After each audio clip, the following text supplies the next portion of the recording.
जबलपुर नशामुक्त अभियान के तहत जबलपुर की बरेला पुलिस और क्राइम ब्रांच की संयुक्त टीम ने एक बड़ी कार्रवाई करते हुए मादक पदार्थों की तस्करी के एक बड़े नेटवर्क का भंडाफोड़ किया है। पुलिस ने एक शातिर अंतर्राज्यीय तस्कर को गिरफ्तार कर उसके पास से भारी मात्रा में गांजा और एक लग्जरी कार जब्त की है।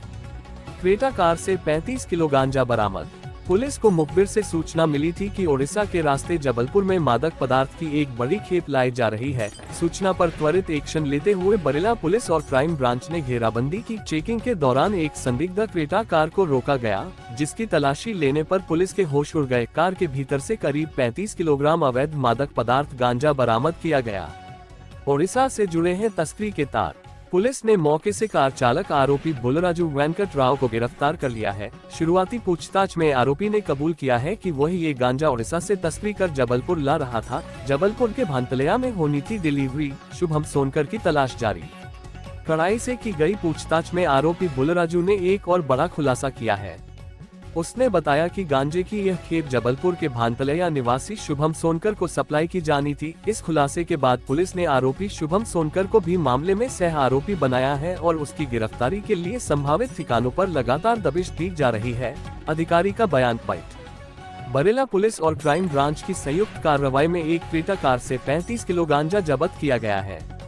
आरोपी बुलराजू वेंकट राव को गिरफ्तार किया गया है, जो ओडिशा से यह माल लाया था। पूछताछ में भांतलया के शुभम सोनकर का नाम सामने आया है, जिसे ये सप्लाई दी जानी थी। आरोपी की निशानदेही पर शुभम सोनकर की तलाश में छापेमारी जारी है। Jitendra Singh, ASP crime branch Jabalpur. Jabalpur से हिंदुस्तान समाचार के लिए दीपक विश्वकर्मा की रिपोर्ट। पुलिस अधीक्षक जबलपुर द्वारा वर्ष 2026 में अवैध मादक पदार्थों के विरुद्ध कठोर कार्रवाई के निर्देश दिए गए हैं। उसी कड़ी में आज तड़के थाना प्रभारी बरेला आईपीएस श्री शुभम सिंह ठाकुर को सूचना प्राप्त हुई।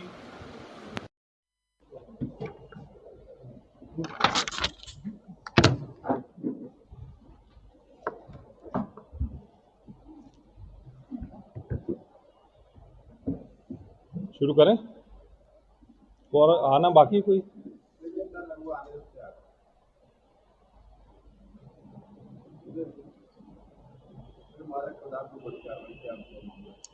जबलपुर द्वारा वर्ष 2026 में अवैध मादक पदार्थों के विरुद्ध कठोर कार्रवाई के निर्देश दिए गए हैं।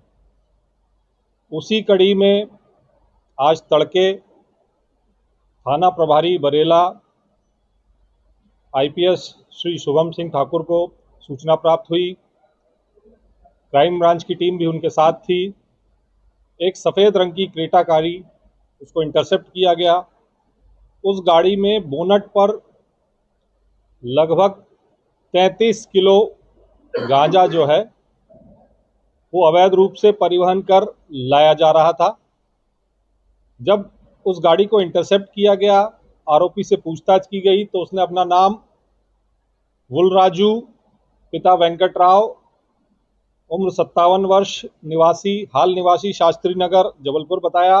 मूल रूप से ये पश्चिम गोदावरी आंध्र प्रदेश का रहने वाला है। उसने पूछताछ में ये भी बताया कि वो ये गांजे की खेप जो है उड़ीसा के बोलमगीर जिले से लेकर चला था और जबलपुर में उसको एक अन्य साथी जिसका नाम उसने शुभम सोनकर बताया है, उसको ये डिलीवरी देनी थी। इस वर्ष अभी तक जबलपुर पुलिस द्वारा 100 किलो से अधिक गांजे की खेप पकड़ी गई है। इसके अतिरिक्त बड़ी मात्रा में कफ सिरप, नशीले इंजेक्शन, स्मैक, इनके विरुद्ध भी कार्रवाई की गई है। ये जो आरोपी है बुलराजू पिता वेंकट राव, इसके बारे में क्राइम ब्रांच को सूचना थी कि ये बल्क में गांजा सप्लाई करता है, यानी छोटे अमाउंट में गांजा नहीं देता। ये 5 किलो से कम गांजा नहीं बेचता था, बल्क में गांजा बेचता है, ऐसी सूचना थी। और ये पिछले 3 महीने से क्राइम ब्रांच के रडार पे भी था और इसके पकड़े जाने से जो शहर में जो बड़े सप्लायर हैं गांजे के, उनकी महत्वपूर्ण जानकारी मिलने की संभावना है। तो जबलपुर पुलिस को ये एक सफलता जो है आज तड़के मिली। देखिए, प्रारंभिक रूप से जो पूछताछ हुई है और जो गांजा मिला है उसकी अनुमानित कीमत लगभग 16.5 लाख रुपए है।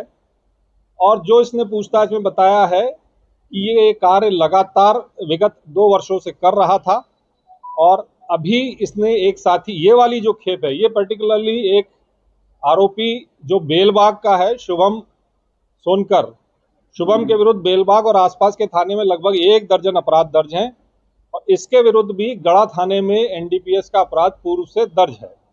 तो अभी ये वाली खेप तो उसने शुभम जो है सोनकर को देने के लिए या उसके साथ मिलके इस पे काम करने के लिए लाया था, लेकिन उससे अभी पुलिस रिमांड उसका लेकर और गहराई से शहर के नेटवर्क के बारे में और भी पूछताछ की जाएगी। जबलपुर में बेचता था या इसके अलावा भी आजू बाजू जिले में बेचता था? इसका मूवमेंट बहुत ज़्यादा, जो हमारी जानकारी में आया है कि इसका मूवमेंट बहुत रहता था। ये न सिर्फ जबलपुर या मध्य प्रदेश बल्कि उसके अतिरिक्त बिहार, उत्तर प्रदेश, उड़ीसा, आंध्र प्रदेश, इन राज्यों में लगातार मूवमेंट कर रहा था। अब वो मूवमेंट क्यों था, क्या इसी व्यवसाय के सिलसिले में था? क्योंकि एक और जो चौंकाने वाली जानकारी प्रारंभिक तौर पे मिली है वो ये है कि ये कंस्ट्रक्शन का भी बिजनेस साइड में कुछ कर रहा था, जिसमें एक भारत नेपाल का कोसी कैनाल प्रोजेक्ट है, उससे जुड़े होने की भी संभावना, लेकिन ये पुष्टि नहीं हुई है। अभी उस बारे में पड़ताल की जा रही है। जी हाँ, प्रयास किए जा रहे हैं, टीमें लगा दी गई।